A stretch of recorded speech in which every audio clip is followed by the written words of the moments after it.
各位来宾，大家好，欢迎莅临2015年台湾国际科学展览会开幕典礼暨创意座谈。Good morning, ladies and gentlemen. Welcome to the opening ceremony of the 2015 Taiwan International Science Fair. 台湾国际科学展览会以深化生活中科学经验，培养学生对科学研究的兴趣为目标，邀请国内外师生一同来台竞技交流，更借此展览会选派我国的参赛代表参加国际科学展览活动。历年来，我们相信大家也知道，台湾的选手在国际上面的表现真的是非常的亮眼，也间接了肯定了台湾的科学教育的成果。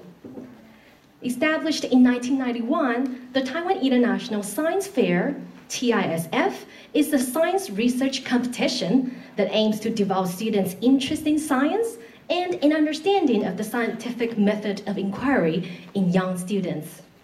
今年呢，台湾的国际科学展览会合计国内外师生21个国家，将近500位的参展师生，有150件的优秀的作品进入了我们今年的决赛。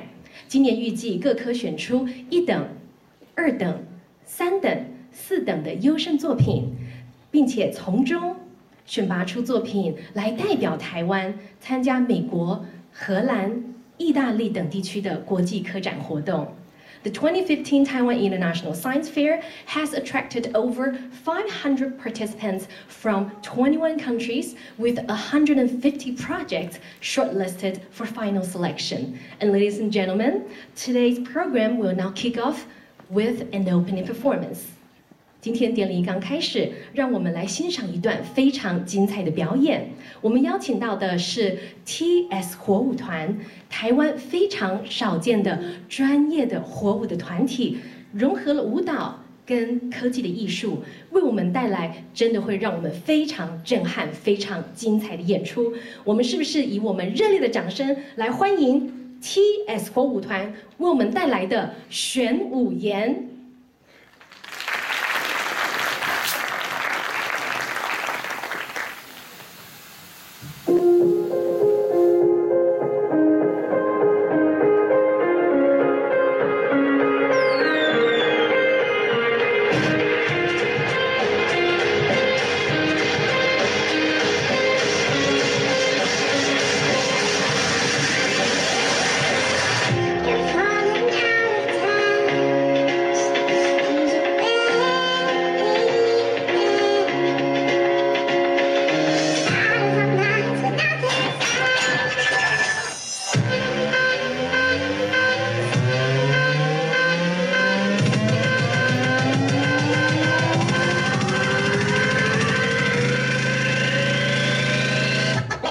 ？Make some noise in here.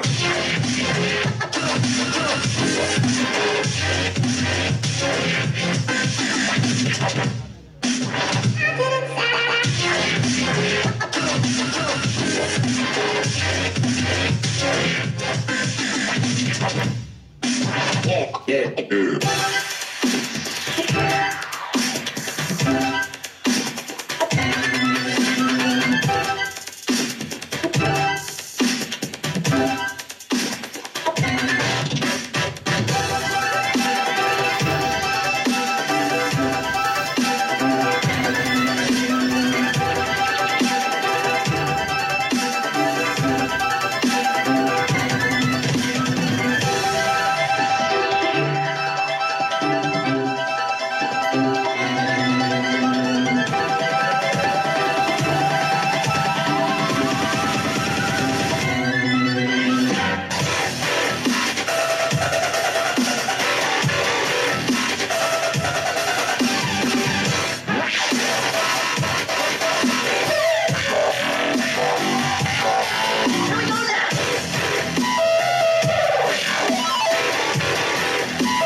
声来谢谢我们 TS 活舞台我们带来的真的是非常精彩的表演。我们刚刚在中间也看到，他们用的是一种低温特效的烟火呢，真的是结合了我们科技以及艺术精神的表演。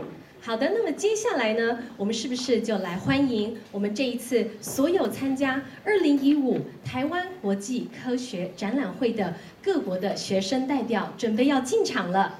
他们都是各国选拔出的佼佼者，将要在接下来为期5天的赛事之中来角逐各项的荣誉。现在我们就依英文字母的顺序，由各国的学生代表穿着由他们亲手彩绘的实验袍来进场上台。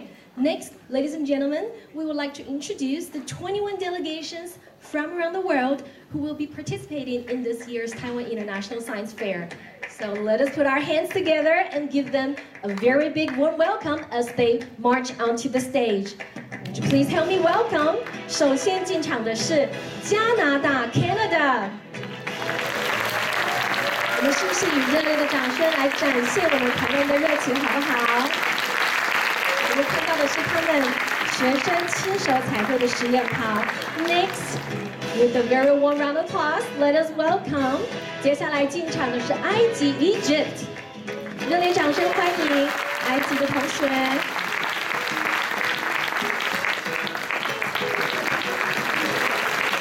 Welcome to Taiwan。接下来我们欢迎到的是香港的代表 Hong Kong。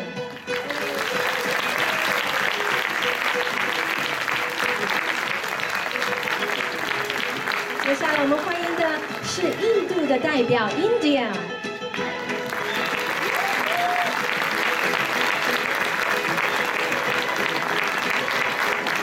接下来，我们是不是以更热烈的掌声来欢迎意大利 Italy？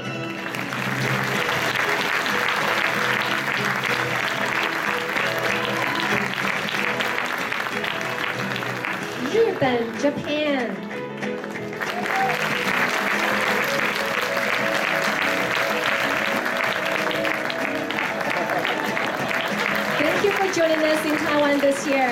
接下来我们看到的是韩国的代表 Korea。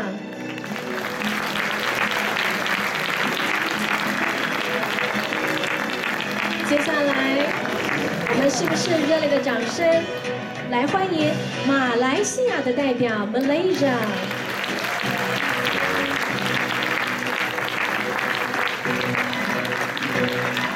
Welcome to Taiwan。接下来我们看到的是墨西哥的代表 Mexico。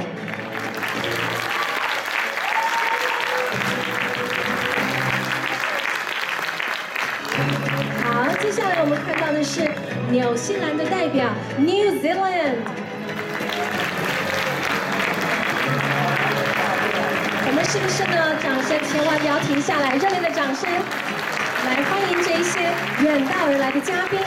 我们接下来，我们是不是延续我们热烈的掌声，欢迎菲律宾的代表 The Philippines。Welcome to Taiwan. Welcome to this year's International Science Fair. 接下来是俄罗斯的代表 Russia。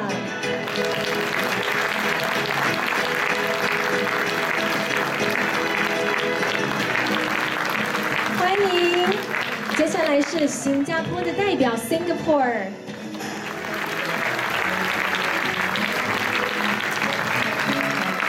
欢迎来到台湾，接下来是南非的代表 South Africa。热烈的掌声欢迎远道而来的嘉宾。Thank you for joining us in Taiwan this year. 瑞士 Switzerland。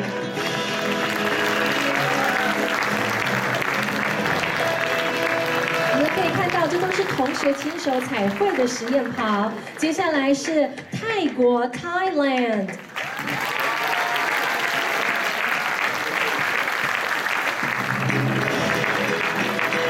可以看到，同学不但是在科学研究方面的精神非常值得让人佩服呢，那么呢，在艺术的方面的表现哦，也是非常的亮眼。接下来，热烈掌声欢迎的是土耳其的代表 Turkey。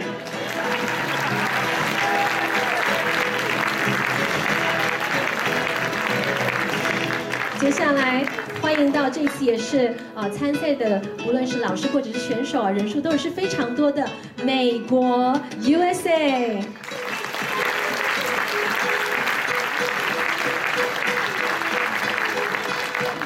好，热烈的掌声欢迎这么多的选手，从世界各区21个国家，这一次来呢，2015年的国际科展呢，来跟我们一起来共襄盛举。最后进场的是我们的地主。中华民国台湾的代表，我们是不是用最热烈的掌声呢，来为我们的台湾代表来加油 ？Last but not least, please welcome ROC Taiwan。好的，我们请所有的代表往舞台的中间靠拢合影，并且呢，同时用这个机会来秀出你的彩绘衣。So, dear delegates, would you please move toward the center of the stage for a good photo？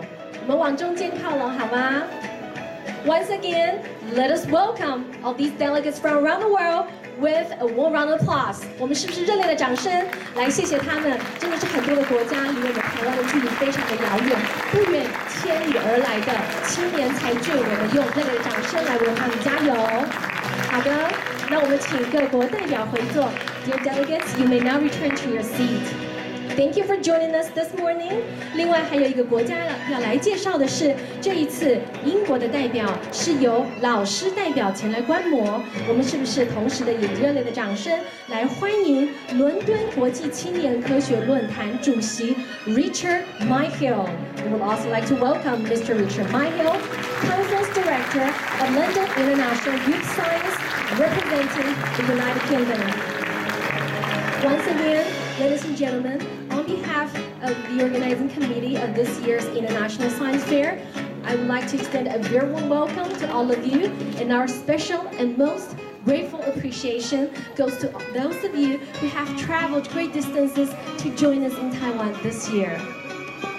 那么同时，我们今天也很荣幸的请到了几位推动我们的科学教育不遗余力的嘉宾来到了现场，我们接下来要来一一的欢迎莅临现场的几位嘉宾。我们请唱名的嘉宾呢，能够起身跟大家来挥手致意。Now I would like to introduce today's guest of honor.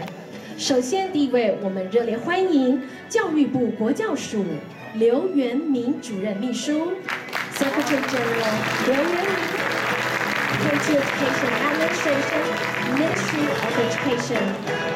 评审召集人，中央研究院林荣耀院士 ，TISF Jury Convener, Dr. Ronald Lin of Dinas Sinica. 和沛科技翟本乔执行长 Mr. Ben Jai, CEO of Health Bay Technologies. 英国文化协会台湾办公室赖信元处长 ，Director Xing Renlai, the British Consul in Taiwan. 英国贸易文化办事处科技处黄之琳处长 ，Alice Huang, British Trade and Culture Office. 加拿大驻台北贸易办公室办事处政经暨公共事务处明秀妍处长。Director Sorin Gardner, Canadian Trade Office. 接下来热烈掌声欢迎到的是墨西哥商务签证文件暨文化办事处处长 Head of Office Mr. Juan Manuel Gonzalez Bustos, Mexican Trade Services Documentation and Culture Office. 意大利经济贸易文化推广办事处代表 Representative Mr. Shasholi, Italian Economic Trade and Cultural Promotion Office. 马尼拉经济文化办事处代表 Miss Katrina Nakwat, Manila Economic and Cultural Office. 泰国经济贸易经济办事处 Deputy Executive Director Mrs. Kusuma Therasuk, Thailand Trade and Economic Office. 驻台北土耳其贸易办事处代表 Deputy Representative Halil Ibrahim Dokuyici, Turkish Office。Intel 台湾分公司 Intel Taiwan 公共事务部刘碧华刘经理。台积电文教基金会 TSMC Foundation 许俊郎主任。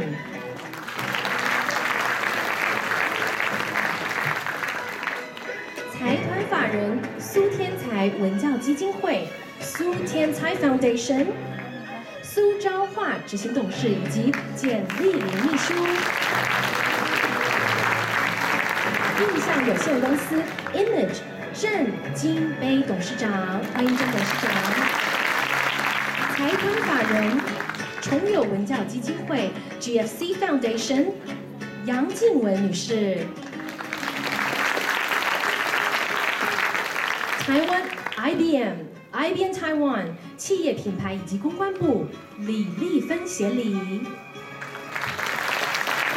台湾微软公司 Microsoft Taiwan 开发工具及平台推广处刘念真总经理，台湾微软公司法务暨公共事务处赵明荣副总经理，台湾微软公司开发工具及平台推广处蔡梦如资深协理。台湾微软公司法务及公共事务处于慧坚协理，台湾微软公司法务及公共事务处公共事业群王真辉协理。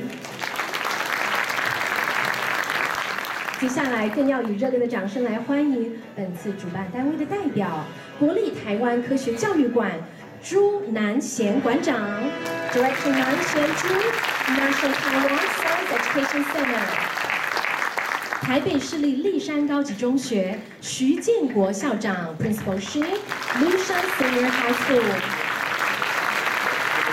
台北市立阳明高级中学洪金英校长 ，Principal Hong， 阳明 Senior High School。Last but not least, we would like to welcome Mr. Jude Clapper, representing the Taipei American School.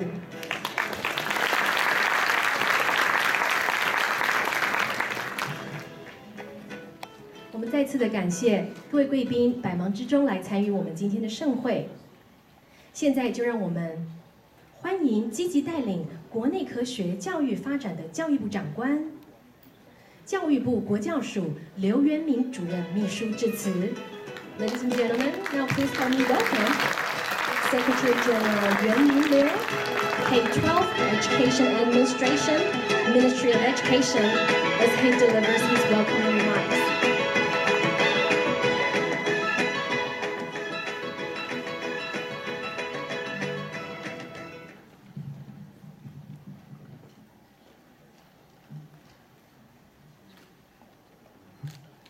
Good morning, Academician Lin, Director Zhu, distinguished guests, media professionals, and all participants. On behalf of the Ministry of Education, I would like to welcome you all to the 2015 Taiwan International Science Fair. This is the 14th year of TISF. This year, originally, there were 508 entries from our local students, and after a competitive selection stage, only 237 students still remain in this fair. They will now compete with 45 overseas students from 20 countries. So let's give a big round of applause to these enormously talented students.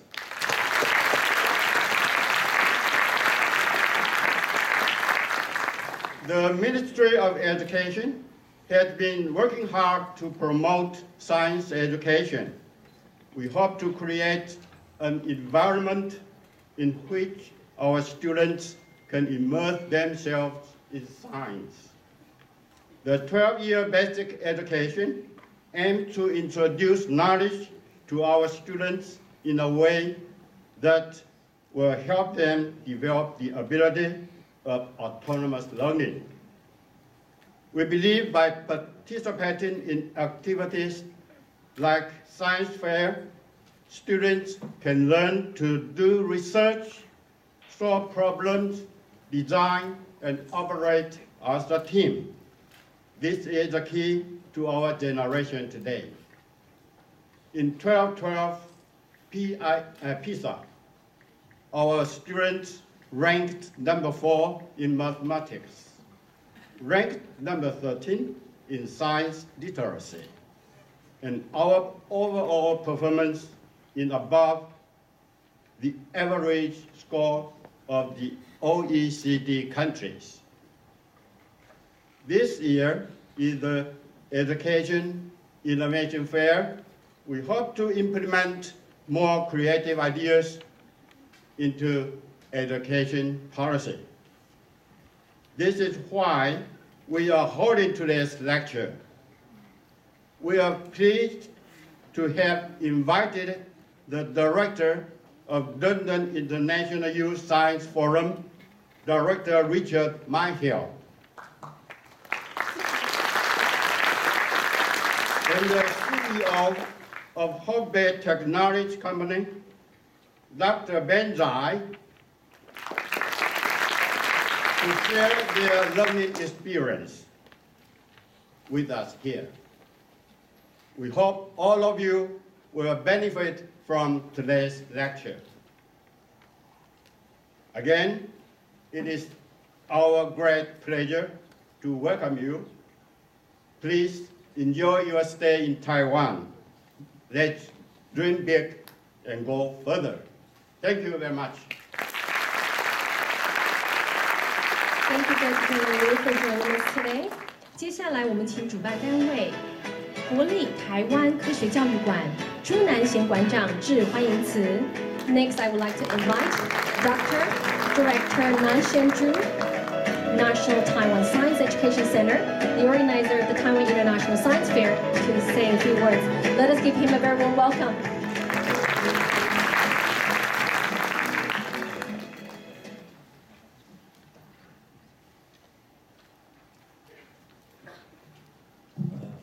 Good morning.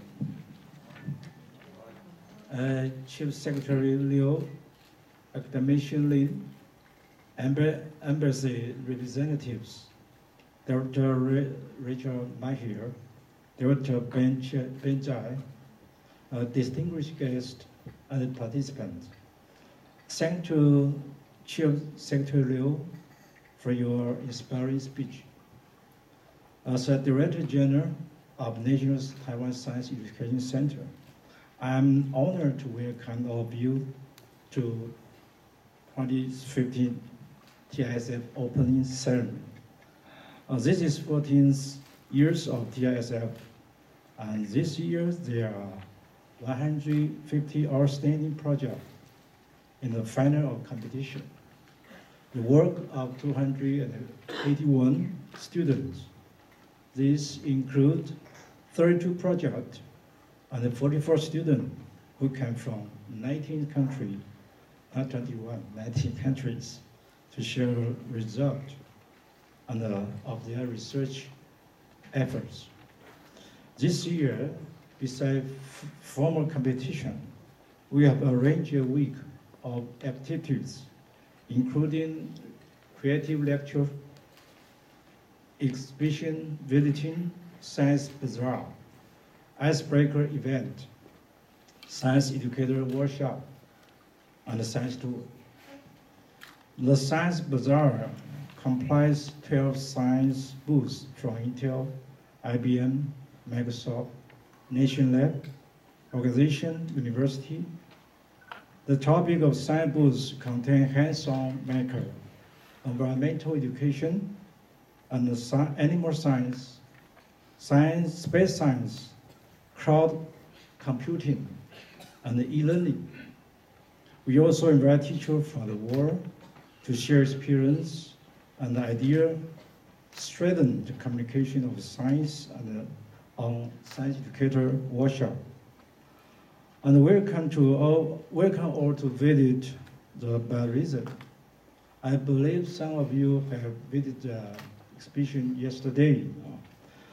This year's traveling exhibition from Science Gallery in Dublin, Ireland.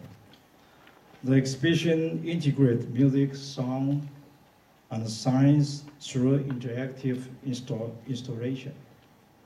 In addition, 2015 is the International Year of Light. We are special thanks to Taipei Astronomic Museum over Mystery Light exhibition for free to all TIF participants. NTSCC not only cooperate with international museums, but also curate our own exhibition. More than that, we established Science Learning Center last June and plan educator workshop, interdisciplinary courses, which correspond with K-12 education. During this week, we hope students can perform their best on judging view. In the meanwhile, also share your learning experience and make friends with each other. Domestic winner will represent Taiwan for ISAC in US, UNESCO in Netherlands, MUSAT in Belgium, and ISRIT in Texas, USA. Last, I would like to thank all sponsors who answer the needs of education, so as of science education. Thanks for your appreciation for all these young talent scientists and help them make dream come true. Thanks to Municipal Yami High School to providing a good space for all participants and to join the open ceremony. Thank you all and wish the best luck to each participant. Thank you. Thank you very much for joining us this morning. And ladies and gentlemen, dear friends, now is the moment we've all been looking forward to, the creative lectures. 接下来我们要进行的是，在场相信很多的同学跟老师真的都是非常期待的一个创意座谈。During the next hour, we will have the opportunity to hear from two visionary pioneers who have been driving educational as well as technological innovations on both national and international levels. 我们接下来这两位的讲者呢，真的是一个创意学习以及创业的一个典范，将为我们来分享他们宝贵的经验。这两位分别是伦敦国际青年科学论坛主席 Richard Myhill 跟和沛科技翟本乔执行长。The two speakers will be Mr. Richard Myhill, Conference Director of London International Youth Science, and Mr. Ben Jai, CEO of Hope Bay Technologies. 我们首先为您介绍第一位讲者的背景。伦敦国际青年论坛主席 Richard Myhill 负责管理以及统筹伦敦国际青年科学论坛，拥有丰富的背景与沟通的能力，处理许多国际议题，与各个政商学术人士、老师、学生都有所广泛的接触。Experienced in the running of the London International Youth Science Conference, Mr. Richard Myhill is a highly skilled communicator responsible for all aspects of event management, business operations, and strategic planning. Today, he will talk about the importance of extracurricular activities to supplement learning. So, ladies and gentlemen, without further ado, please help me welcome him to the podium. 我们是不是热烈的掌声，欢迎我们今天创意座谈的第一位讲者 Mr. Richard Myhill 上台。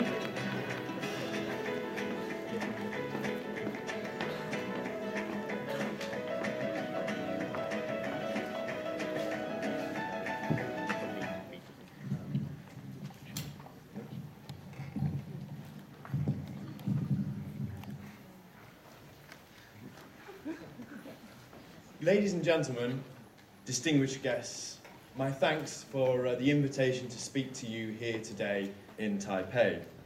I am, as you've heard, Richard Myhill, the Director of the London International Youth Science Forum. Could I have the next page, please?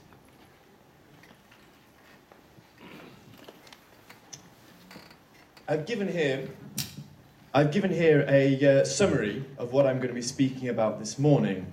We've all heard about thinking outside the box, and many of you will be familiar with this. But today I'd like to stress with you the importance of thinking outside the classroom. I've given a brief overview of what I'm going to cover here this morning. And it's particularly important in today's environment. The scientific environment we face is a new, international and dynamic environment. This is witnessed by many of you travelling across the world here today, but we need to think even further. This word creativity, historically, it has been seen as a tortured and mystical process. The province of geniuses, artists and perhaps eccentrics. But I'm here to tell you that that is not true. Everyone has the capacity, in fact everyone, you can be creative. Everyone has this capacity to be creative. So what I want to do today is to break away some of these myths about being creative in science and give you some of the tools in which you can take forward and go and be very successful. I'd like to look to the research of Sir Ken Robinson from the UK, who tells us that a big part of being creative is looking for new ways of doing things. It's as simple as that. Sometimes these big terms are very confusing, but in reality, creativity is just looking at a new way of doing things.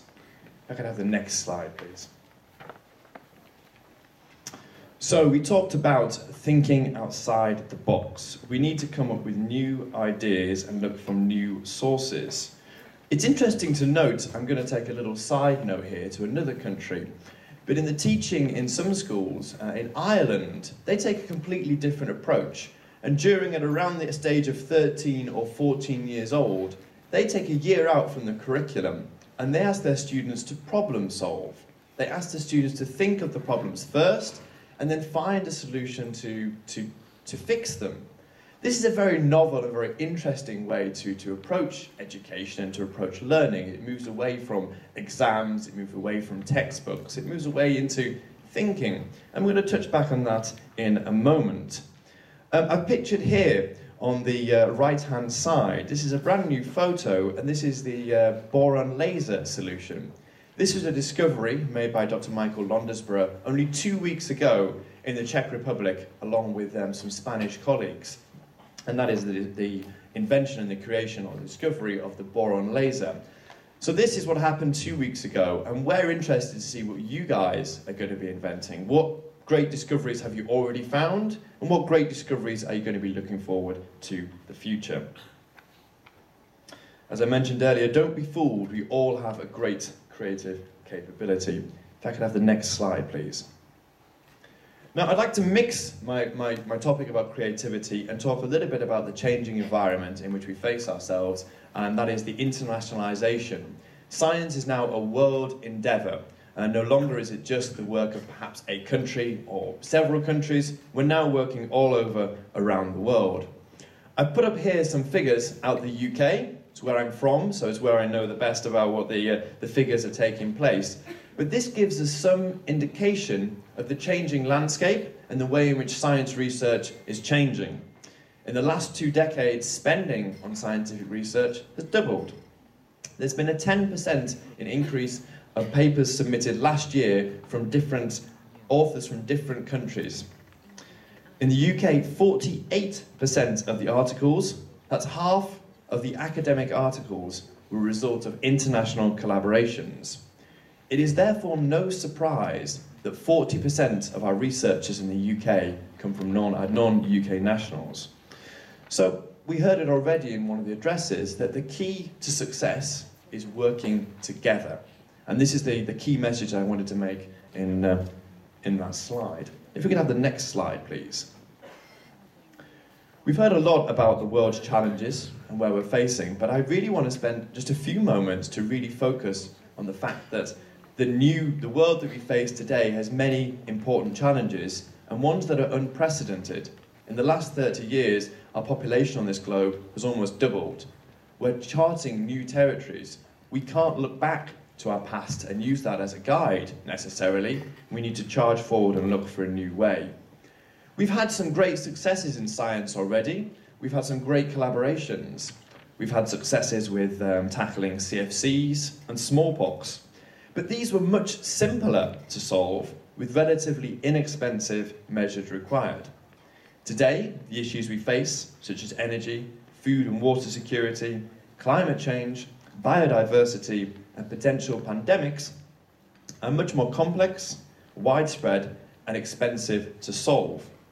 They're most likely going to require us to change our behaviour. And these are big things to ask from a society, even greater to ask from the world at large. This may require us as scientists to charter and to become skilled in business, to become skilled in politics, because we're going to have to learn to work together with other areas very effectively in order to make some of these changes come forward. If I could have the next slide, please. So, why be creative in the first place? Well, I'm hoping and I'm seeing already from many of you here in the room that is you, and that is the work that you're doing. You've already pushed quite considerably to come here, to be present here at the Taiwan International Science Fair. But I'm saying, go further. You are only just beginning. You need to push, push, push. Go even further. So I've said here the famous line, sky is the limit. But I'm going to say, go beyond there. There are many opportunities, fantastic opportunities at school, but you need to go outside this. It's not enough to do well in school. To make it personal for you, when you're competing for the best university places, for the best jobs out there, the people you are competing against will have very good school results as well. Having good school results is great, but it's not enough. Top organisations are looking for more from their students. So now is the time to look creatively and to work outside the classroom and to think about that. Nobody's going to do that for you. You're going to have to take ownership of your own learning. And that's a very difficult place because we come from a teaching where things are structured. We have a school system, we have exams, we have teachers, and they tell us what are coming up ahead. But as we go on to the next stage in our academic development, you've got to take that ownership of what your career and what your study path is going to look like.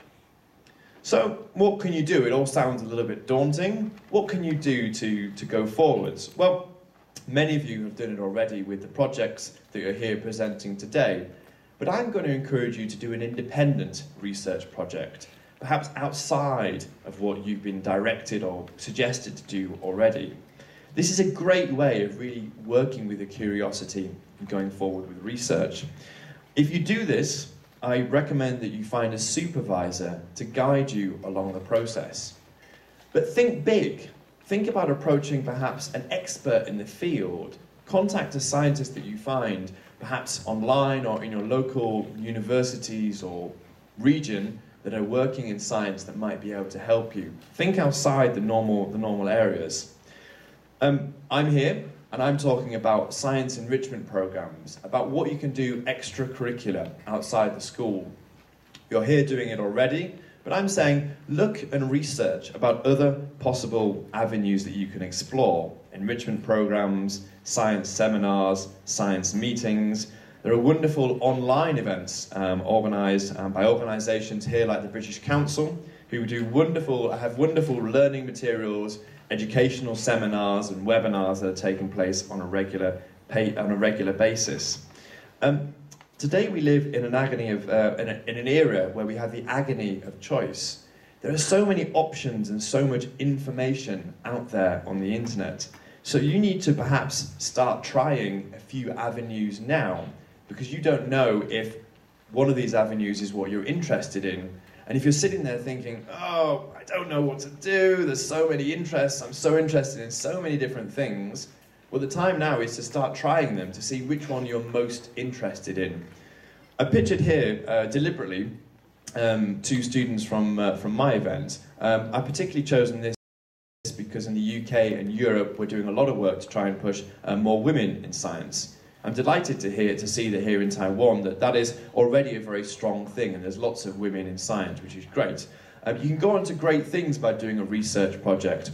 The students pictured here are from Ireland. They did their own research project themselves, and they went on last year, after attending my event, to win the Google Science Fair. So there are great opportunities out there. If we can have the next slide, please. Before I go too much into legacy, we also want to think about what is the impact. It's all well and good to say, okay, creativity is good, but what is the possible impact that it could have on you? Well, there are many impacts. You're going to get better at discovering things by yourself. You'll get better at that process about learning and how it works for you. It'll open you up to new ideas and to challenges. It'll make you better at solving problems. And it'll make you better at working together with others.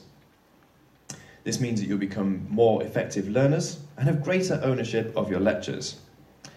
The best science breakthroughs have almost always come through from fierce collaboration, from people with a common interest working together.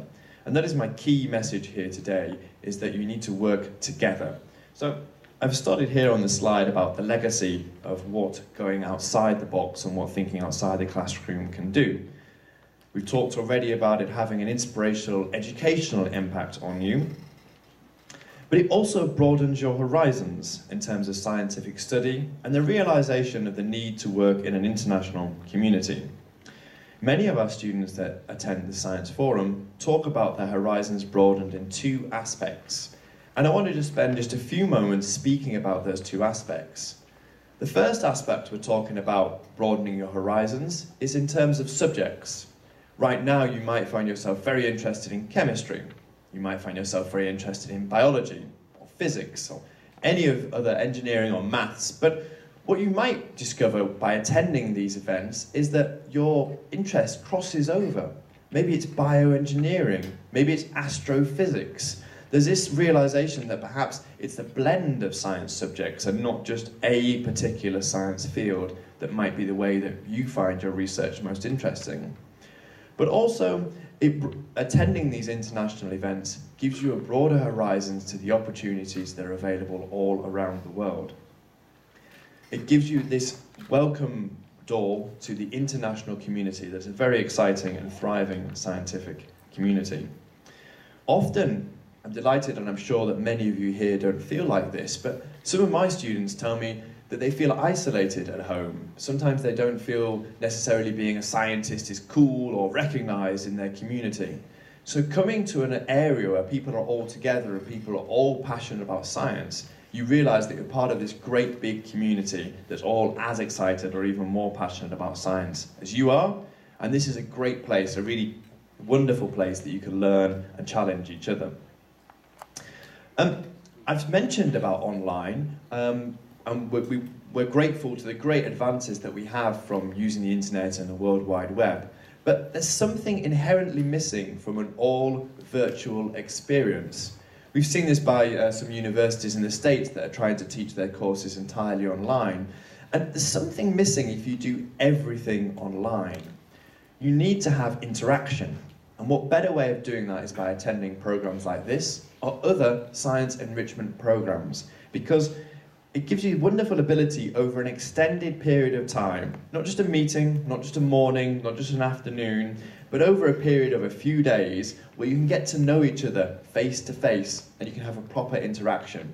This is where you start to brainstorm, you start to bounce off with different ideas, and you can really develop and go from there. If I could have the next slide, please. Your attendance here and your attendance at other events sets the foundation for your future as an international collaborator. And this is a really, really important grounding for the modern day student, because it's only through international collaborative efforts that we're going to go forward. So the sooner you get into this and the sooner you go forward, the better. It's important that we all realize that we're citizens of the world. We're world citizens. That means we work together. Often, selfishly for you, but often when you attend these events, it makes you stand out from the competition when you're applying to university or applying to jobs. Not only will you stand out on paper, on the application, because you will have something different to what everybody else has been doing, but also in terms of experience. When you're sitting in an interview and somebody asks you, tell us about something that was challenging. Tell us about something where you gave your ideas to other people. Tell us about a time where you represented your school or your region. Now that's quite difficult to do when you're in school or in the classroom, but if you look to all these opportunities that are outside the classroom and even outside your country, you've got a great deal of experience that you can then talk about, and you can stand up and say, when I was in Taiwan, I represented my country and I presented my project. When I was in London, I did the same thing, and this gives you great material to work from and what people and interviewers are really looking for. I've got just a few moments left. If I can have the next slide. I'm going to very briefly introduce, on the next slide please, very briefly introduce the London International Youth Science Forum. This is the event that I organise. It's been going since 1959, and this is a 2-week conference based at Imperial College London. We accept and we welcome 400 students from 64 countries around the world that are aged 17 to 21 years old. During our programme, we have 10 main plenary lectures where students get to hear from leading professors from top universities in the UK and Europe, presidents of the Royal Society of Chemistry, former chairmen of BP, the people behind the Large Hadron Collider experiment at CERN, really top-level science lectures. We also have a series of specialist lectures where students can choose if they're interested in biology or chemistry or physics. They can choose as to which element and which field they're most interested in. We also take our students out onto visits. We go to leading university departments in the UK, as well as research centres, places at Oxford and Cambridge universities, to get out and through there. We also offer our students the opportunity to present their research. Unlike many other fairs, we do this in a non-competitive environment. Our focus and our aim is to really get our students to exchange ideas and to learn from each other. Also, like here, we have a strong focus on cultural aspects. We believe that interaction is just as important as scientific research, and together they combine each other very well. So we pose a very big focus on scientific and intercultural activities. If we could go all the way to the last slide, please. So just if you can go all the way through to the last slide. That's great. To the next one, please. Okay, fantastic. And this is my final slide. Got here a few quotes to summarize what I've been saying about the fact that you have to be active in your creative learning, and you've got to take the steps to go forward. But I have no doubt in my mind that this room is filled with fantastic people that can do exactly what I've just said, and in fact can make it better and can do even more than that. You can work collectively and work with diversity to exchange your ideas and to build on the achievements of other people's and enhance your creative process. Thank you very much.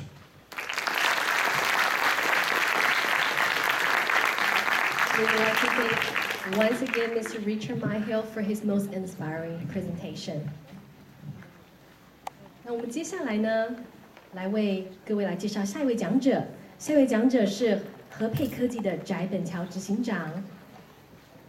那么翟执行长现在已经上台了，那么我就让我很快速的介绍执行长的背景哦。那么执行长呢是台湾出现的第一位跳级生，在美国的纽约大学取得博士学位之后，在美国以及台湾各地来服务。从大学时代开始，他就不断的参与各种台湾地区的专案设计，在美国则替 Google 设计伺服器电源，成功的为公司每年省下100万美元的电费。那么返台之后呢，则致力开发云端的储存以及储存资料的应用。So I would like to turn the program over to Mr. Jai. Hello, everyone. This feels like home to me. It was 32 years ago when I competed in the science fair. I didn't win. Okay, I wasn't as smart as you guys are, but it did get me into college with full scholarship. And it was the first time the science fair was considered a condition for college entrance in Taiwan. So it set a precedent and opened up the doors for for the students to come in the later years. For me personally, it was a great experience. At the time, I formed a team of 4 in my school, 4 high school kids trying to design a new computer programming language and wrote a compiler. Imagine at the time, the computer science education was just starting in Taiwan, and the department building of the computer science and information engineering department of the National Taiwan University was just being built. Throughout the country, there are about 5 professors who knew how to design programming languages and write compilers. So 4 kids trying to do that. It was an enormous job. We didn't do it very well because we didn't know much. And at the time, the obtaining information wasn't that easy as today. You can just go onto the internet, look it up on Google, Wikipedia, and so on. Back then, we had to go to a library and manually go through the books and figure out how to do it. We didn't even know what a hash table is at the time. So we didn't produce great results that turn into great inventions, but we showed that kids with great motivation can improve themselves and improve the overall learning environment by a lot. And that's what I see today in all of you.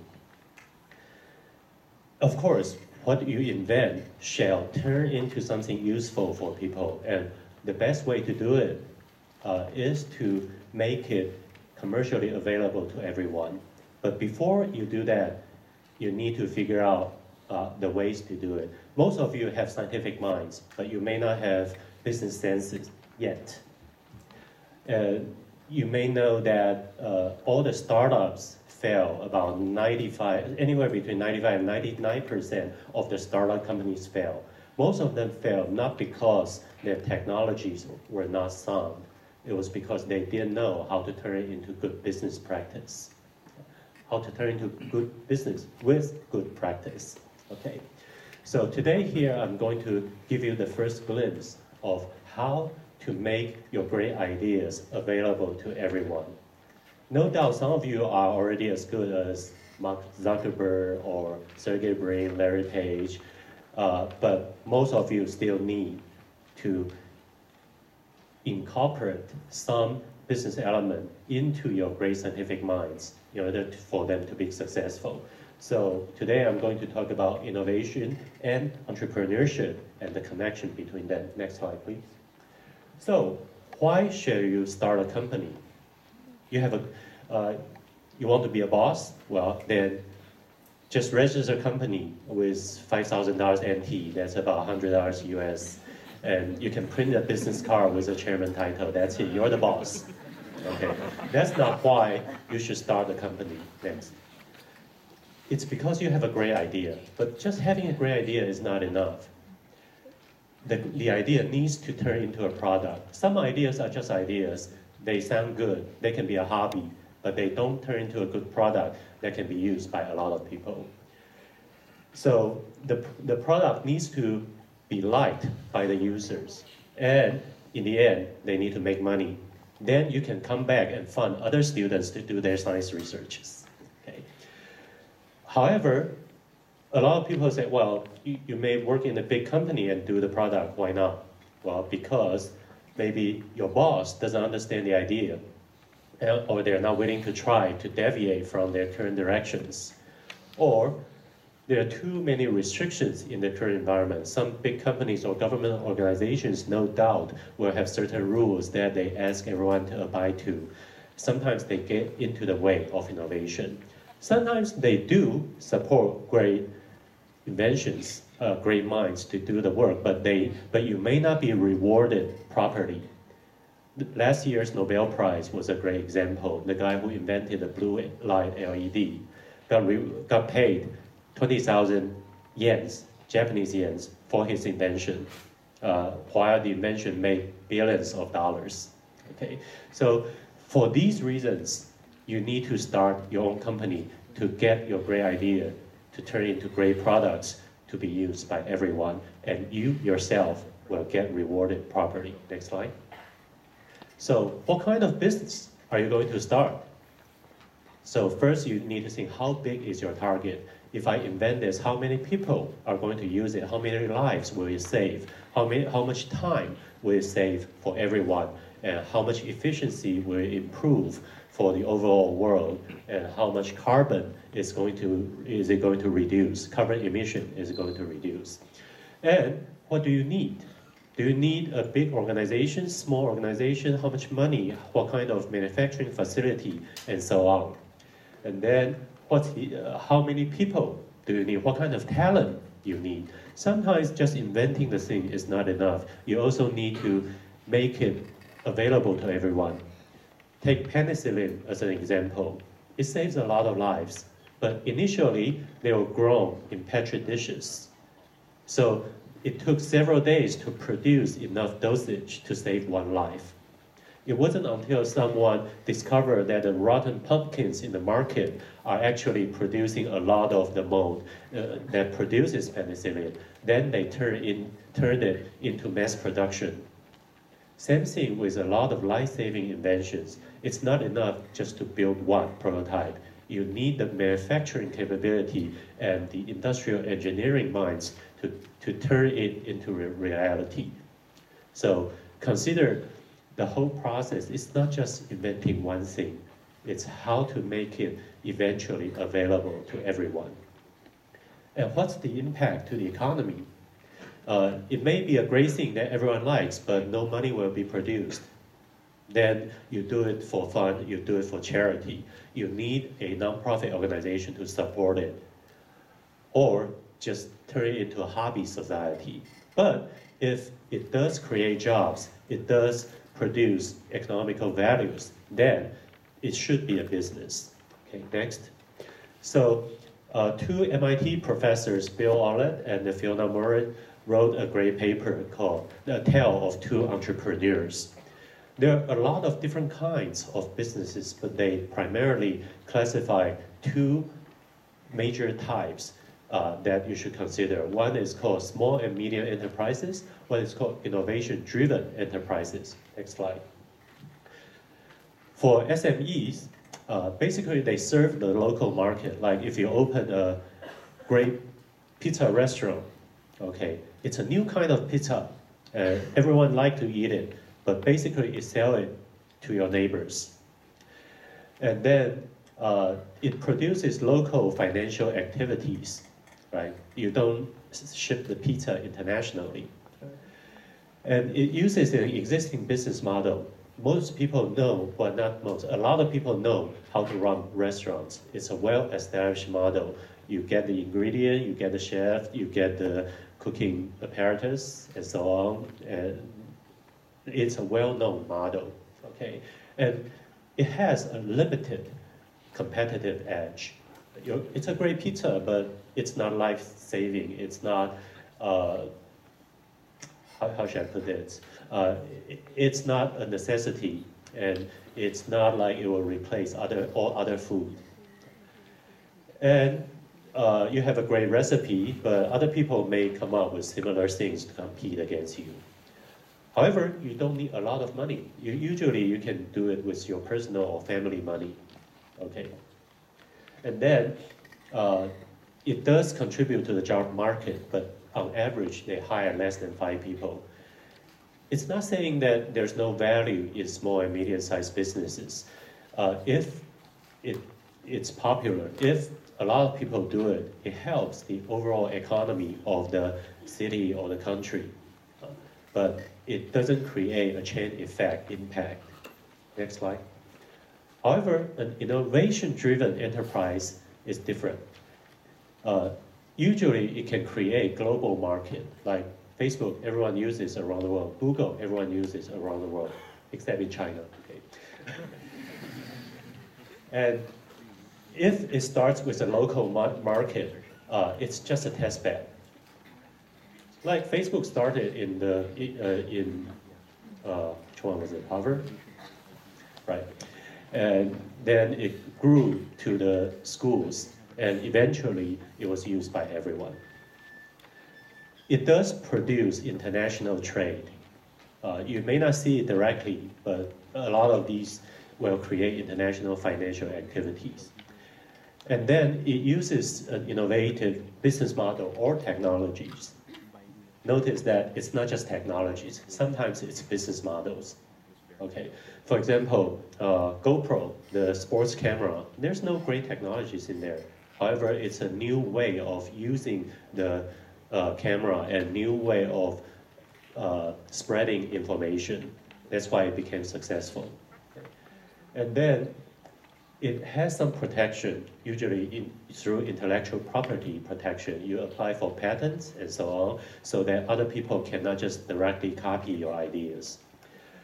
Usually it needs a large capital in order to push the use to the global market. It's not something affordable by a single person unless you're, well, Warren Buffett or Bill Gates and so on. Right?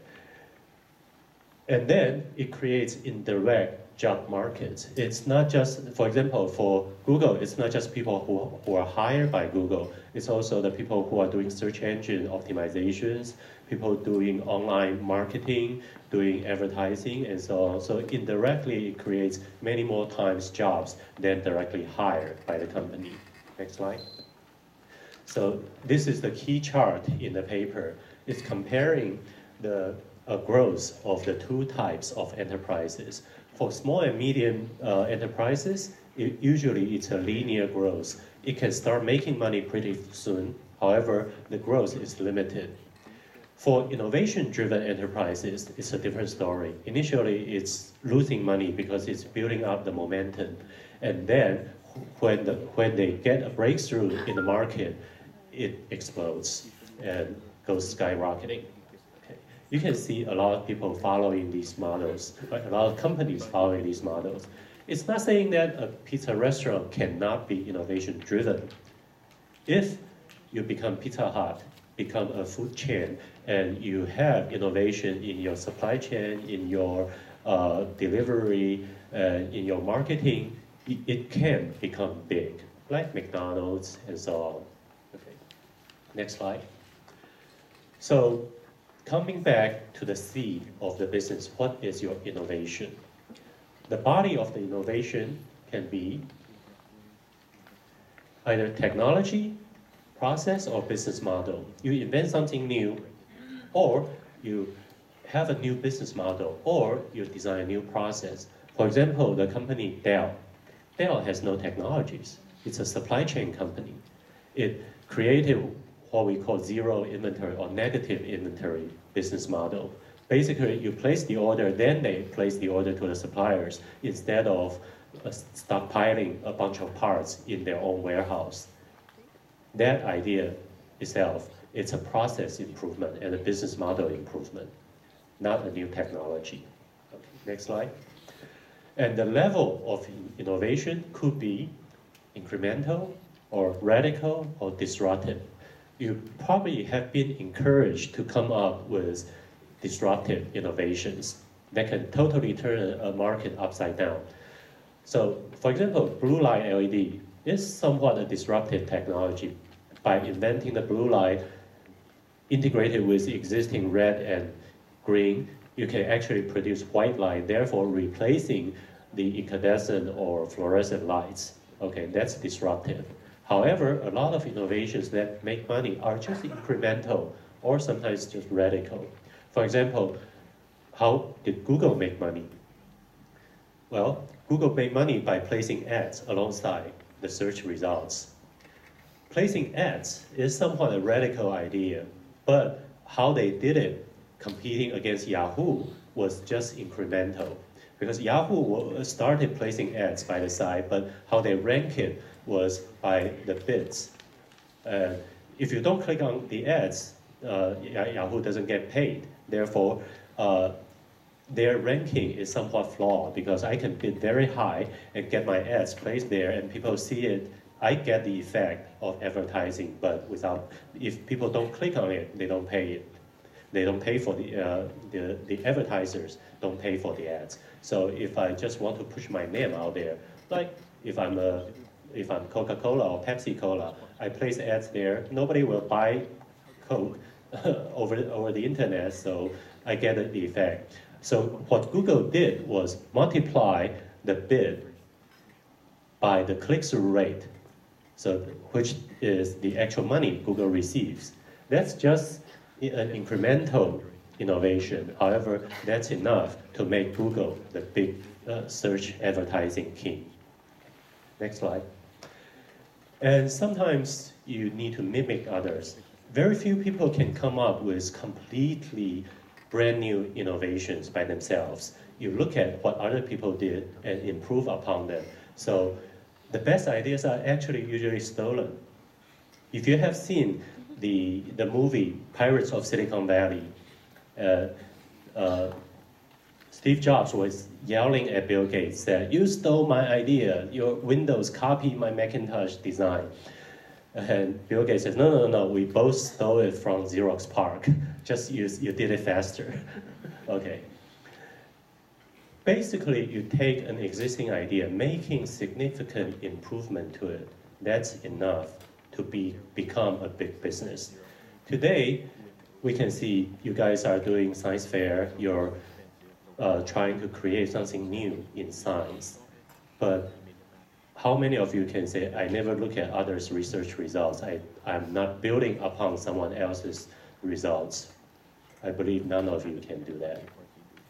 So while you're trying to come up with your own innovations, it's good to look at what other people did. And it's actually ethical to tell people that you look at others' results and cite them. When you write scientific papers, you have to do it. If you actually look at other people's results, you have to put them into the citations. Okay, next. And the innovation is not done in one shot. You don't just invent something and magically great things happen.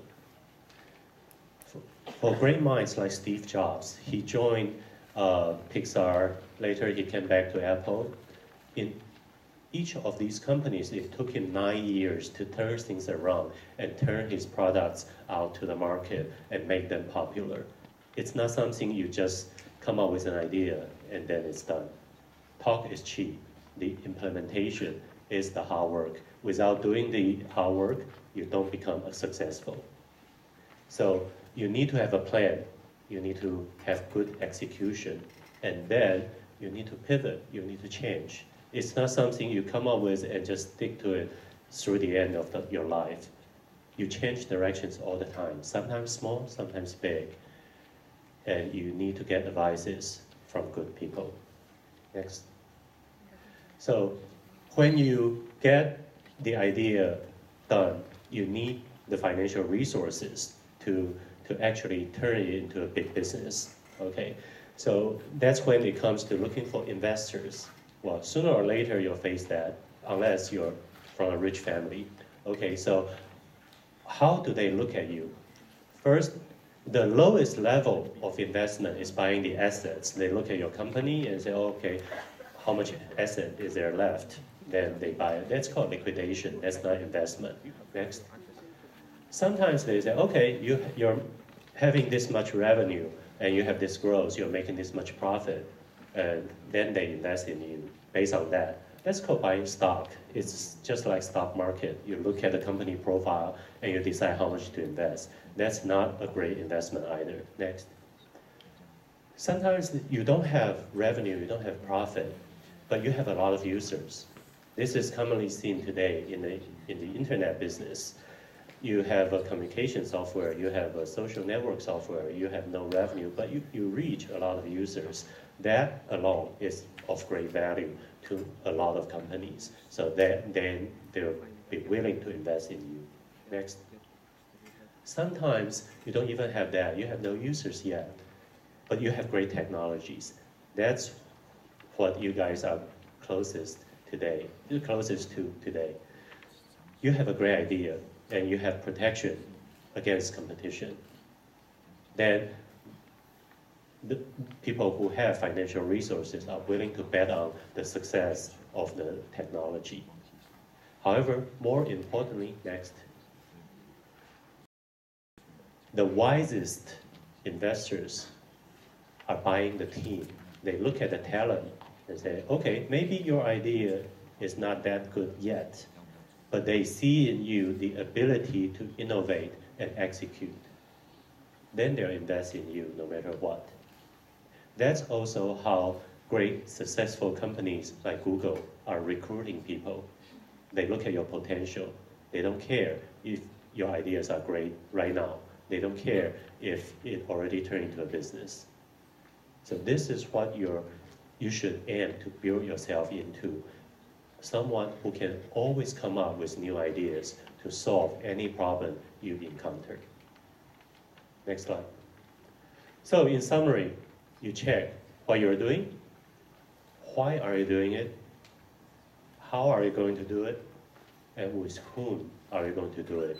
That's how you turn great innovations into great businesses, by looking at these. Well, you all know the 6 W's. I'm not putting when and where on this slide because in the age of globalization and internet, it doesn't matter when and where you do it. It's these items you need to check. Thank you, everyone. Then I'd like to ask you to please remain on stage for the Q&A session. Mr. Benjai talked about how creativity and innovation is probably the most important qualities for aspiring entrepreneurs. And now I would like to ask both presenters to please come on stage for the Q&A. Let us welcome Mr. Richard Myhill once again back on the stage to join Mr. Benjai for the Q&A. 我们接下来要开始进行我们的同学还有老师的发问的时间。We also heard from Mr. Richard Myhill about how extracurricular activities supplement formal learning and broaden our horizon. So we've heard a lot from the two most inspiring speakers today. We will now open the floor for questions. 我们现在就开放我们现场的同学、老师，在场的所有的观众呢，都可以欢迎您来提问。Raise your hand if you have any questions, and always make sure to speak into the microphone. 那么，在场的各位同学跟老师，你们也可以用中文来发言。那么，我可以为您做一个简短的翻译。那么我们在现场呢，也有我们非常可爱的、非常活泼的阳明国中的同学呢，他们穿着是绿色的制服，他们手上有拿着麦克风，所以呢，待会儿如果您有疑问的话，请您先举手。那举手之后呢，我来叫到您，请您来提问的时候，我们再请同学把麦克风递给您，好吗？好，我们现在有同学或者是有老师有任何的疑问吗 ？Does anyone have any questions? Okay, the gentleman in the black dress shirt, please go ahead. Hi, this question is for Mr. Benjai. You mentioned that also in high school you are also involved with science research, science fairs. At what point and when did you really transition into entrepreneurship? Okay. So after I got my college degree, I went to military service and then went to NYU to get my computer science PhD degree. Along the way, I've been working all the time. In second year in college, I started designing traffic signal control systems. So we started with the city of Tainan, and in 1989, we did the city of Taipei. So we didn't do the little green man, okay? We did the timing control and the networking of the traffic signals. So at that time, I started looking at the business because the business owner asked me to become a partner at a later time. So to me, it's always been there. But the first time I become in charge of a whole company was 2 years ago when I started Hobei Technologies. In the middle from, so I went to the US, got my degree, worked there in consulting for Wall Street, and then in 1999 I joined Bell Labs Research in New Jersey. In 2003 I went to Google. stayed there till 2010. Came back to Taiwan in 2010 to join Delta Electronics to start the cloud computing business unit. In 2013, started Hubei Technologies, spun off from Delta. So, throughout the 20 years, I also worked in a startup to do network printing. So it was 1994, before internet became popular. We tried to let people design their own cards and print and send it over modem to be printed. So it has always been there. It's just that to actually run a business was 2 years ago. Thank you very much. I really enjoyed both of your talks.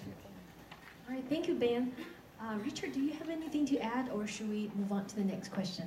All right, we'll now move on to the next question. 那我们接下来有没有其他同学或者是老师想要提问的？我们请您把手举高好吗？因为现场人比较多，比较有一点看不到。Okay, the gentleman in the back in the gray jacket. Okay, go ahead. Well, I have one question about, I'm a science teacher, and we always train science to be a science-related job. They will graduate from school, they will search for or apply a scientific-related job. But how in our school we how to design the curriculum to make them to learn about the science, and they maybe to graduate from school they will be a boss, or how to combine this gap. Okay, thank you. Okay. Excuse me, is your question for Richard or for Ben or for the both of them? For the both of them. So Richard, would you like to start first? Okay, so if I get your question clearly, is looking at how in science, you know, you're teaching students how you can move the trend towards sort of going towards business scientists and how that works. It's curious, different countries have different approaches to it. You know, business is vital in science, also in technologies, also heading towards medicine or heading towards, heading towards pharmaceuticals. But we have to remember that there's a whole range of science out there that isn't about business as well. There's about academic research, there's about going things forward. Now, business will come in at some element. So I think that it's very important in education that teachers are giving a rounded view of science, because before you can take science forward and before we can talk about innovation and we can go forward into a business element, we have to be sure about the science that's behind it. I was reading an article, I mentioned Sir Ken Robinson earlier. He talks about freeing teachers and students from the constraints that we have in education and enabling them to be more creative, moving away from targets and from exams a little bit and trying to be a little bit more creative to sort of go forward with problem solving. If that helps to answer. And from my experience, it's that you need to be interdisciplinary to not just learn science, but also learn other subjects. But school education alone is not enough. A lot of people have the stereotype that Jewish people are good business people, but actually they're also good doctors and good lawyers and so on.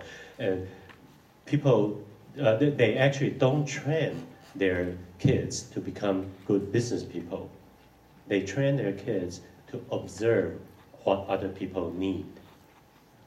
Okay, so there's the prejudice against them, which is wrong, that they all try to make money from early on. No, they just train their kids to say, okay, you should observe other people and see what they need, see what they're thinking.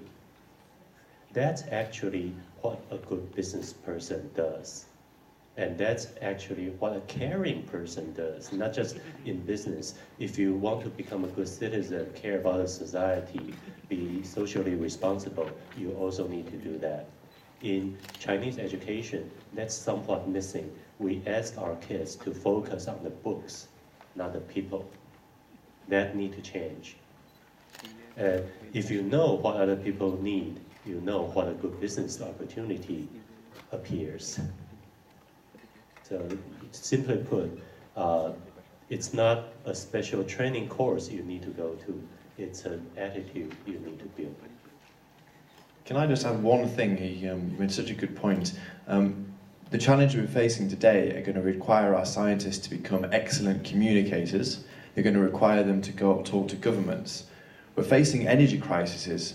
If we as scientists are looking to tackle the way in which we use energy and looking at how we change oil consumption, it's not enough that we look at how we're going to challenge that, but we've got to convince and tell the rest of the world how we're going to do that, how we're going to tackle these things.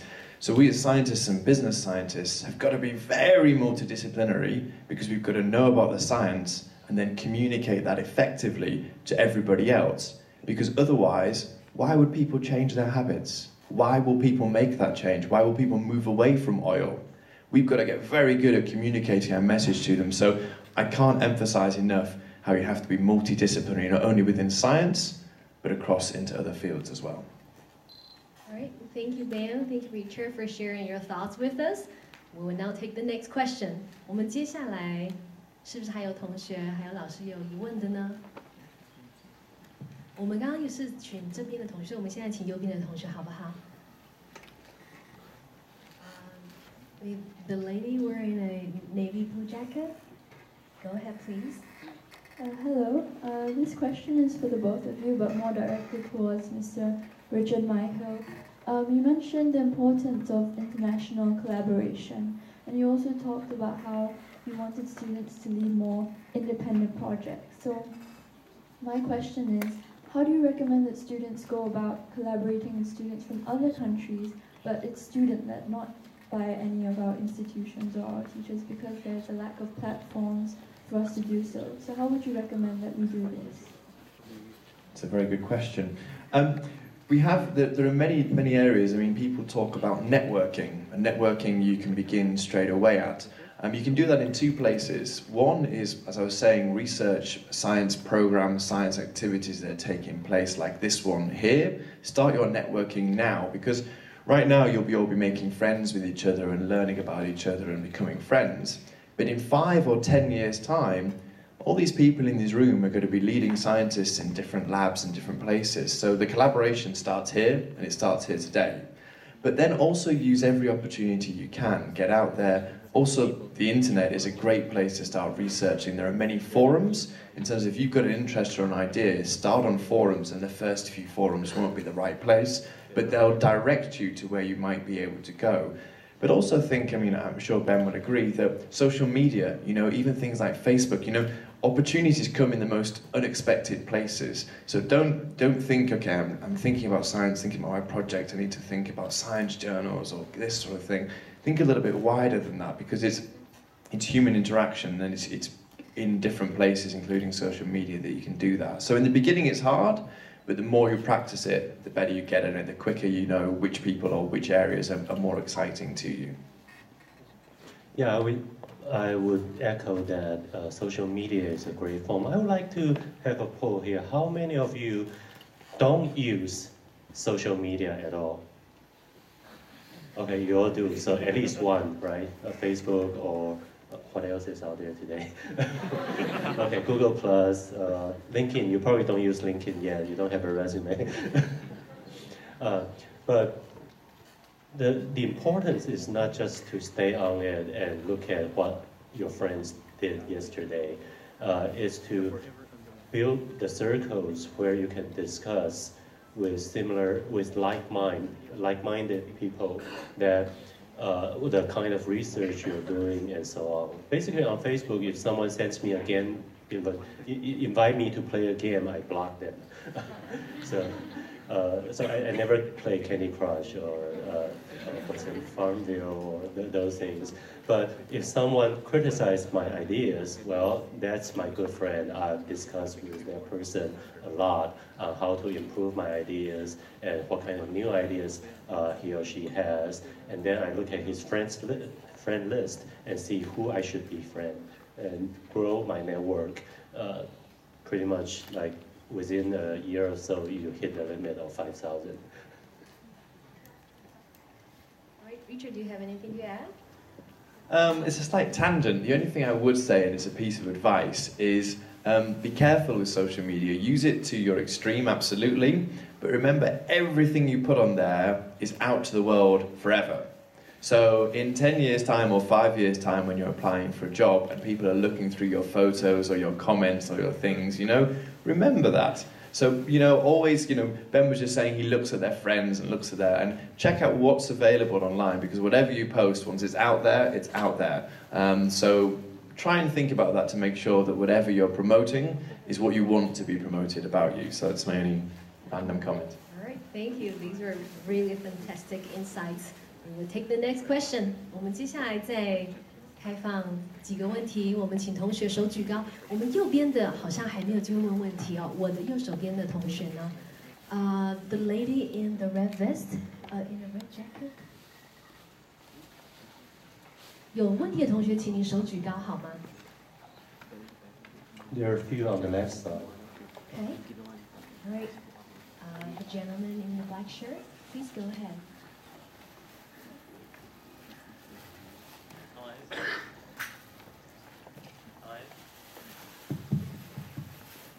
Hello, my name is Hamad. I'm from Egypt.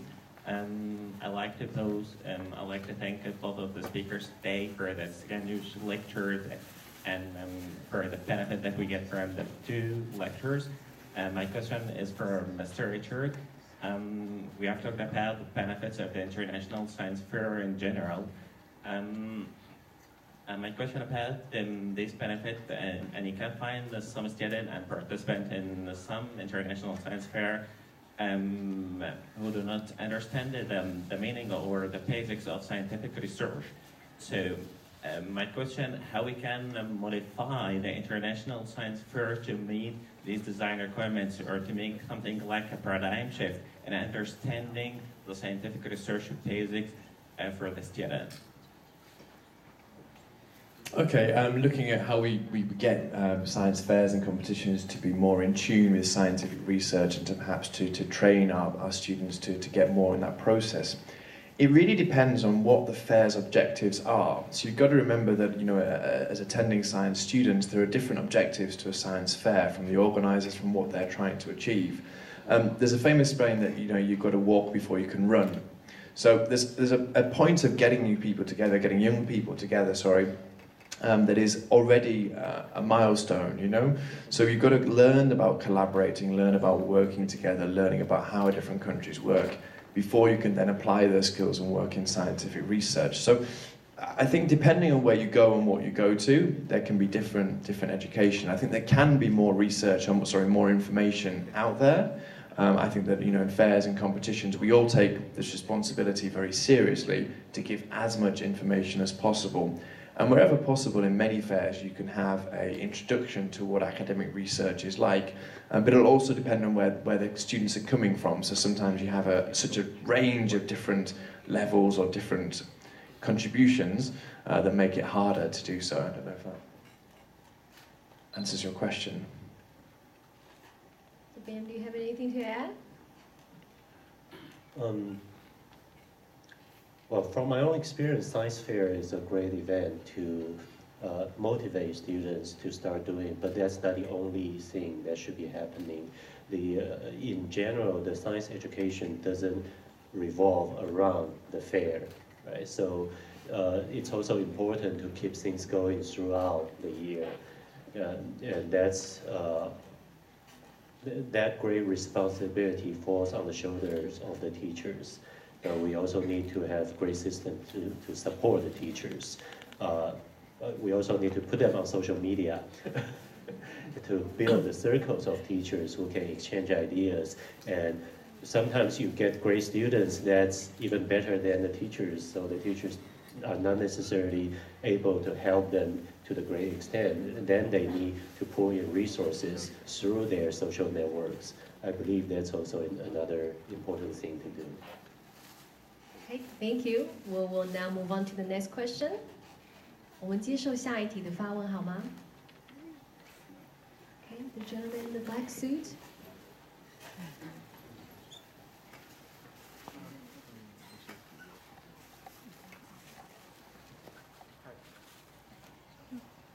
Hi, in a society where we are presented with role models like Mark Zuckerberg that didn't finish their academic like here, to which extent do you think that a PhD or a degree is important, like under an entrepreneur like expect? Thanks. It's an interesting question. There are so many great role models out there in science that haven't completed their education and haven't completed their degrees. That is very much the truth in that regard. But there are so many other scientific role models that have not only completed their undergraduate degrees, their masters, their PhDs, but have gone on to become leading professors. So there's a danger, I call it, a celebrity science, and we see it a lot in the UK of celebrity scientists who have done things like this, and some back in history have also gone and done that. But I would say that they're more the few, they're more the exceptions to the rule rather than the rule. I would say that far more scientific breakthroughs and things have happened by those scientists that have gone on and pushed their boundaries in their education. It's important to take risks in your life and also in your education process, but it's always important to have a backup. So that's why I'd always say, push your boundaries, push where you can, but an education you can always fall back onto, you can always rely onto, that no one can take that away from you. So it gives you a stronger foundation to be risky in the future. So I would say that the importance of a degree is vital, and even masters and doctorates, it is the cornerstone, it's the foundation, so it is very important. Yeah, for those famous successful people who don't have a formal degree, it's because they saw something that's more important at the moment to do it right away, because otherwise they lose the opportunity. But if you don't see that opportunity right in front of you, you should definitely continue on your education. I have a PhD degree by accident, but it does help in some cases. And actually, about 20 years ago in Silicon Valley, if you're a startup, looking for investors, you have to have a PhD as your CEO. Today, it may be a little different, but it relies on your capability, not the degree by itself. Having the degree is not enough, but if you're doing some research along the way, you get a degree, why not? If what you want to do is actually on the academic path, if it's high energy physics, if it's chemistry, if it's biotech, most likely what you do also produces a degree for you. If you're doing internet, computer things, maybe not. That's just because it's still pretty much an art than an engineering endeavor in many ways. And there are still a lot of low-hanging fruits out there in this field. But in other fields, they have been picked clean. So you have to do very deep study and research in order to get to the true innovations. In internet commerce, it's a brand new field, like the Wild Wild West. Therefore, people who have no degrees can succeed. So it really depends on your field. Great. Thank you again for the insights, and thank you, Richard. 我们现在来接受下一个问题。We will now take the next question. 中间这一位。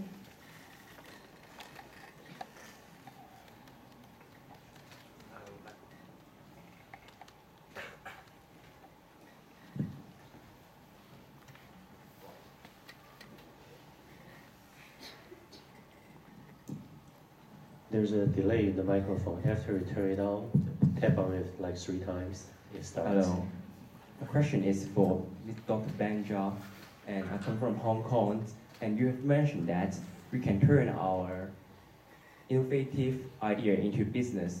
My project is about a glucose oxygen fuel cell and its application on pacemaker. We have invented a so-called lifelong pacemaker, and this can help over 7 billion patients suffering from the dysfunction of electrical and conducting systems. But our team doesn't know how to promote our idea to the world, and we saw this is great potential and it's a great market.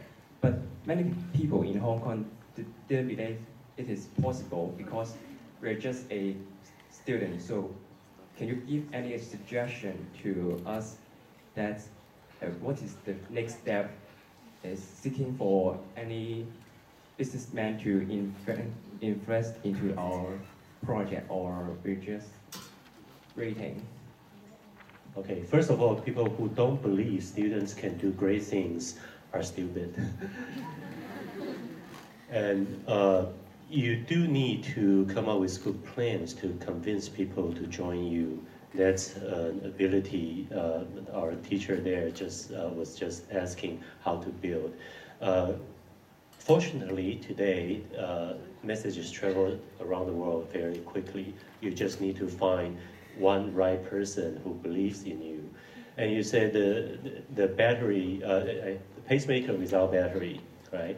I've been thinking about that too, actually, because the human body does produce a lot of energy. How do we turn those energy into use instead of using batteries? So, well, come talk to me later. And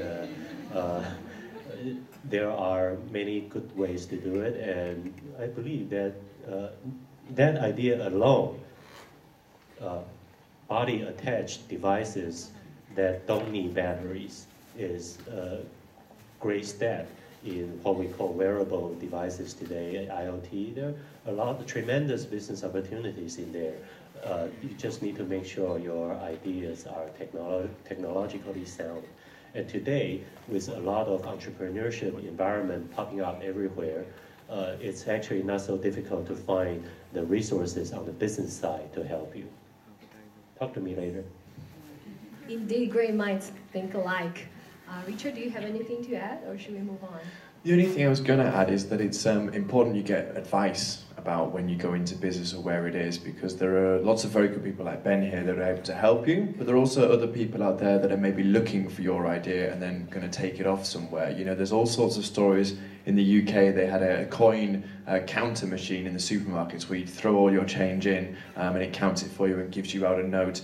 And the guy that presented his mathematical algorithms behind the machine created it and sold it because he didn't think it was going to be worth very much. And then it became a franchise in all the UK supermarkets and all over the world as well, and it's worth millions. The people behind Skype, for example, took a long time before they sold it to Windows. So these kind of business elements, you know, we're not exposed to, we don't know what the right time is, so make sure you get really good and different advice from different places to make sure you know what the right path for you is, because it might be right for your company or your idea to sell it now, or it might be idea to hold it and develop it later, and you won't know that until you have some help and some good people like Ben to guide you. All right, we will now take the next question. 还有没有同学或者是老师有问题的，我们请您把手举高好吗 ？Does anyone have any more questions? Okay, the gentleman in the back.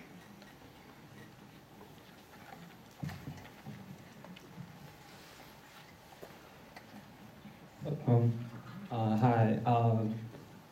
Well, many times I do my project, and I will feel. Sometimes I think I have a new discovery, but soon I realize it has already been discovered by other people. So I'm very confused. And what is a creative idea? So my question is how to define a creative creation. I take that. So earlier in my slide, I said the level of innovation could be incremental, could be radical, could be disruptive. And when you come up with a new idea, well, it happens all the time. I come up with new ideas 500 times a day, but most of them have been discovered before. And there is a very good software or service called Google. Put your idea in there, you'll find out whether other people have done it, have published it. And a lot of times, you'll see that other people have done it. And don't be discouraged by that. Because without looking at other people's results, you came up with the idea on your own. Even though other people have done it already, it proves that you're capable of coming up with good ideas. Okay, just keep doing it. For myself, maybe 1 out of 1,000 ideas is actually new. No one else has done it before. And then I still need to check whether it's actually going to be useful to other people and it's actually going to be big. So truly innovative ideas that have business value come up maybe once every 2 or 3 years. So don't be discouraged. You still have 2 years and 364 days to go. The only thing I'd like to add to that is that these words creativity, innovation, they're very big. You know, what's a creative idea? What Ben was saying about incremental, I mentioned it also in my speech, is that creativity might be that you found something that somebody else has found, but maybe there's a small tweak, maybe there's a small way that you do that's different, that is a new approach, that has a creative element to it. A creative idea might not be, as Ben was saying, a bright new idea entirely, but it could be just a slight change and a slight improvement, and that's also creative, so don't be discouraged by that. And my other advice is that as scientists, we have to be strong, we have to be resilient, and we have to be used to things failing. We have to be used to things going wrong. We have to be used to people saying, no, this doesn't work. By these mistakes, we learn how to go forwards. And as Ben was saying, discoveries are few and far between. So get used to, don't be disheartened. Know that in science, all the scientists are failing all the time. Okay, this is how science works. And then it's by this that we learn and we get things right. So it is hard to be a scientist, but it's very, very rewarding. And another important thing to note is that don't get stuck on one single idea. I see some people coming to me and say, I have this great idea, I've been working on it for 15 years, it's going to be worth billions of dollars, it's going to change everyone's life. And I look at it and say, well, that's kind of trivial. So get other people's input, and of course we hear the stories all the time that someone stick to the idea and everyone's opposing his idea and he persisted and finally he succeeded. Those are rare cases, just like Mark Zuckerberg, just like Facebook or Google. So chances are without very deep scientific learning, you're not going to come up with that kind of ideas. We also know that the blue light LED, everyone told him it's not possible, but he did it anyway, not because he thought it's possible, because he had the scientific training to prove that it's possible. So if you have an idea, everyone's opposing to it, you need to find scientific evidence to support your idea. Okay, that's also important. So for example, Google was successful not just because they found a page rank, a new way to rank the pages. It's because they can prove it scientifically that this idea will work. It's based on a linear algebra theorem invented back in 1908 to prove that the Google idea will actually work. Okay, so that's why a PhD degree is important. Even though Larry and Sergey didn't get a degree, but along the way, they discovered great things to work on, so they didn't need a degree anymore. But their parents still want them to get it. Thank you, Ben. Thank you, Richard. Those were really inspiring thoughts.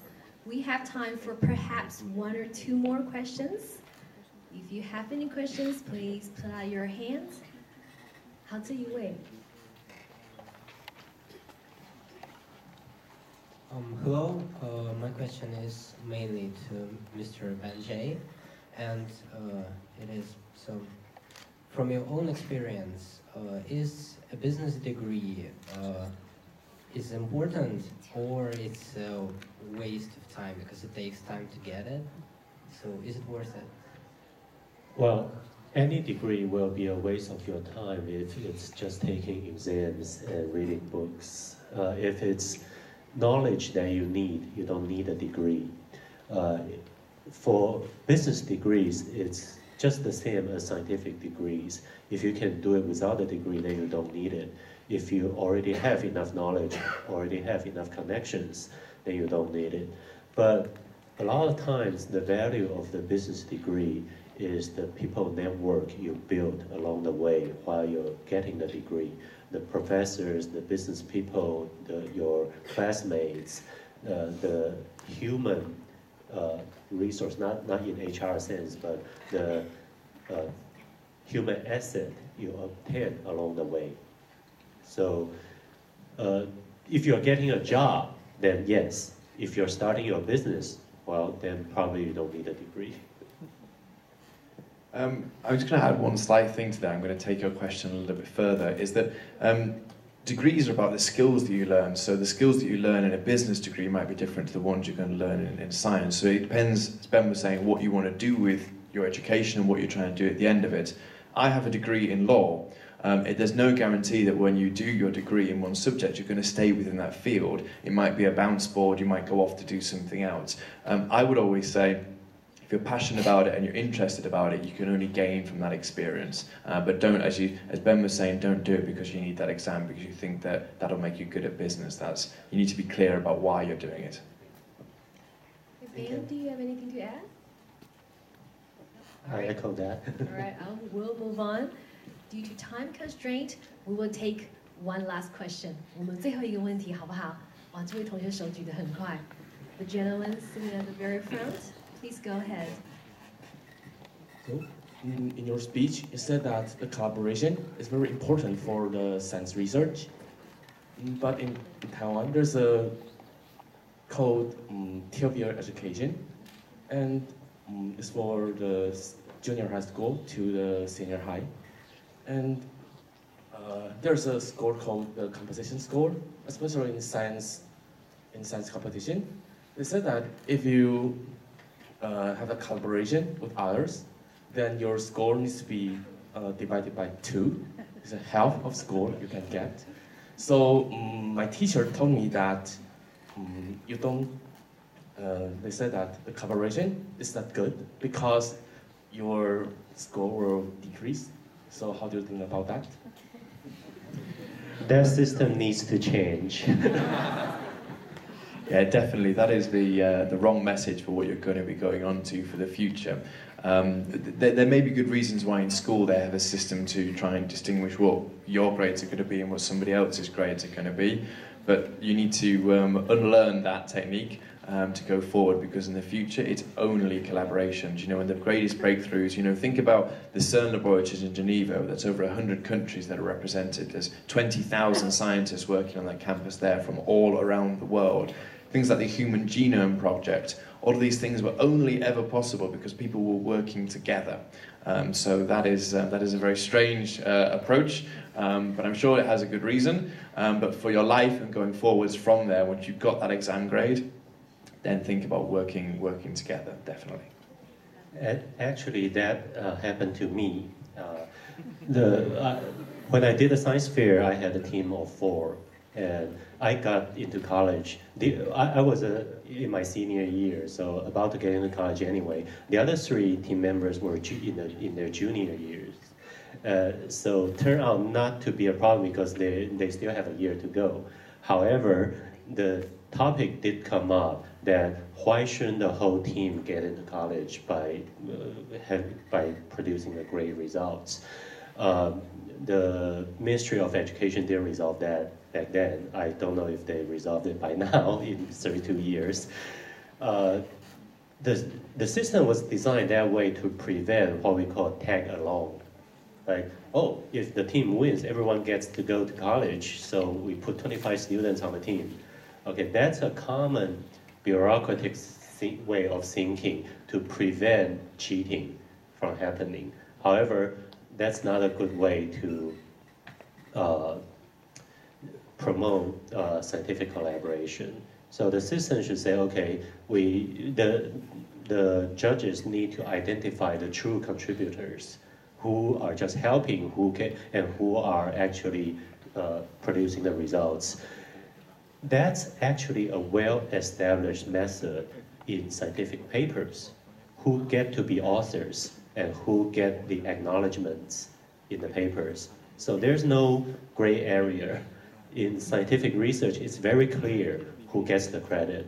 So I would suggest change the rule to say, okay, in a big team, you can actually tell who gets the credit of the invention, who are just helping, just like the way we do it in judging scientific papers. and you shouldn't divide the scores by anything. The only thing I would add there is that also to move away, when you're joining other teams, always make sure you're joining because you want to play an active role. Don't be a tag-along. You know, it can be tempting if you see a great team and you think, actually, let me join these guys because I'm going to, by association, do better. That's the wrong way about going about it. Take ownership and be proud of your active role in the team. Because one day a judge might come around to you and you're the only person of your team there and ask you to talk about your work, and if you can't do it or you can't talk about your contribution, then you shouldn't be on the team. So it's also important that you also take ownership yourself and say, okay, I want to be part of this and I want to be active and I want to contribute to the team. Ben, do you have anything to add? I think, well, if by not adding anything, we can get one more question. Maybe we should do that. I saw someone. Sure. 我们再来问一个问题好了. This will be the final question. Please go ahead. Since a good innovation must be accompanied with business practice, and as a student, we usually lack lectures about business. So I'm wondering what could we do to improve our business knowledge while still in school? Well, you know, business, you know, these subjects seem quite a big thing, but you can get out and do research. You can see how, you know, think about marketing, you know, think about how Apple make everyone wants an iPad. How do Coca-Cola make Coca-Cola with an inch of desire? How do all these products around you, what makes them exciting to you? What has that effect to you? What effect does it have to your friends? So start at a small level and think, okay, these things work for here. Would that apply in another environment? Would my scientific laser be as exciting as the next PlayStation or the next iPhone? Probably not. But what are the things that we can learn? Business is all around us. We live in a very commercial world. So you don't have to always necessarily look for degrees or research things. These things are important, but you can also look at what things are working in the world around you and build your experience from there. Like the first big job I did at Google was actually not inventing anything, was to figure out the cost structure for their infrastructure. So how much do they actually spend on servers and data centers and electricity, and then build a model of what we call the TCO, total cost of ownership. And then the price performance model, it's pretty much like what an accountant does, okay, in a business sense. And after that, I can figure out, okay, which parts need to improve. Then I go into those parts and look for new ideas to make them better and cheaper. So taking some business classes is actually helpful in this respect. Unless you're doing pure science and you follow a trend of study and do the top level innovation there. Otherwise, in real life, in real world, in real businesses, the kind of problems you encounter will require you to have some business sense or even legal sense to figure out what's going on, and then to figure out what need to be improved, and then you can find the right places to put your innovative energy into, instead of just running blind trying to come up with new ideas. And as I said earlier, observing what other people need is the first step of building a good business sense. And then read the news, read the company financial announcements, see why they do well, why they don't do well. There are a lot of interesting things in those areas. They're not just boring financial numbers. Ladies and gentlemen, regrettably, it seems that we have run out of time. With that, we would like to conclude this morning's Q&A session. 我们是不是再一次的以热烈的掌声来谢谢我们今天两位的主讲人 Richard Myhill 以及 Ben 翟执行长。We thank them for your most thought-provoking and inspiring talk. Thank you for joining us this morning. And ladies and gentlemen, with that, we conclude this morning's opening ceremony.